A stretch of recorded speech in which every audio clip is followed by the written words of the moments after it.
தேர்தலில் மகளிருக்கு 33% விழுக்காடு இடங்களை ஒதுக்குவதற்கான மசோதாவை அறிமுகப்படுத்த மத்திய அரசு திட்டமிட்டு வருகிறது.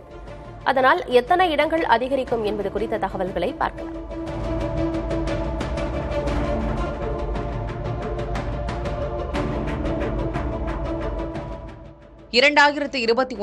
ஆண்டு மக்களவைத் தேர்தலிலும் அதற்கு பிறகு நடத்தப்படவுள்ள மாநில சட்டமன்ற தேர்தல்களிலும் மகளிருக்கு 1/3 பங்கு, அதாவது 33 விழுக்காடு இடங்களை ஒதுக்குவதற்கான 2 மசோதாக்களை நடப்பு நாடாளுமன்ற பட்ஜெட் கூட்டத்தொடரில் அறிமுகப்படுத்த மத்திய அரசு திட்டமிட்டு வருகிறது. 33 விழுக்காடு மகளிர் இடஒதுக்கீட்டை அறிமுகப்படுத்தும் போது ஆண்களின் பிரதிநிதித்துவம் பாதிக்கப்படாமல் இருப்பதை உறுதி செய்ய தொகுதி மறுவரையறை செய்து மக்களவையின் மொத்த இடங்களை 50 விழுக்காடு அதிகரிக்க திட்டமிடப்பட்டுள்ளது. இதன்படி மக்களவை உறுப்பினர்களின் எண்ணிக்கை தற்போது உள்ள 543 816 அதிகரிக்கப்படும். இதில் பெண்களுக்கு 269 அல்லது 270 இடங்கள் ஒதுக்கப்பட வேண்டும். அதாவது மக்களவையில் குறைந்தபட்சமாக 269 பெண் எம்பிக்கள் இடம்பெற்றாக வேண்டும். அனைத்து மாநிலங்களிலும் மக்களவை தொகுதி எண்ணிக்கை சமமாக 50 விழுக்காடு அதிகரிக்கப்படும் என்று கூறப்பட்டுள்ளது.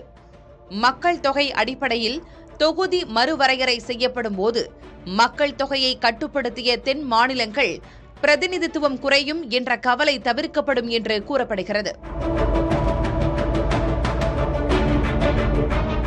மாநிலங்களின் மக்களவை தொகுதி எண்ணிக்கை 50 விழுக்காடு அதிகரிக்கும் போது தமிழ்நாட்டில் இப்போது உள்ள 39 தொகுதிகள் 58 அல்லது 59 அதிகரிக்கும். இதில் 19 அல்லது 20 இடங்கள் பெண்களுக்கு ஒதுக்கப்பட வேண்டும். கேரளாவிற்கு தற்போது உள்ள 20 இடங்கள் 30 உயரும்.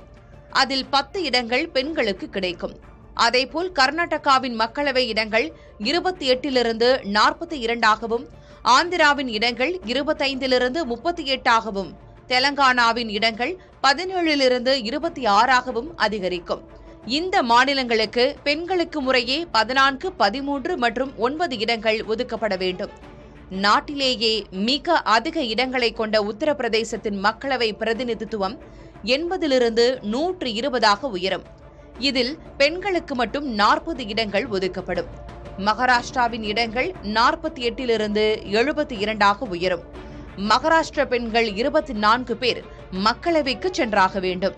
பீகாரின் இடங்கள் 40 60 உயரும்.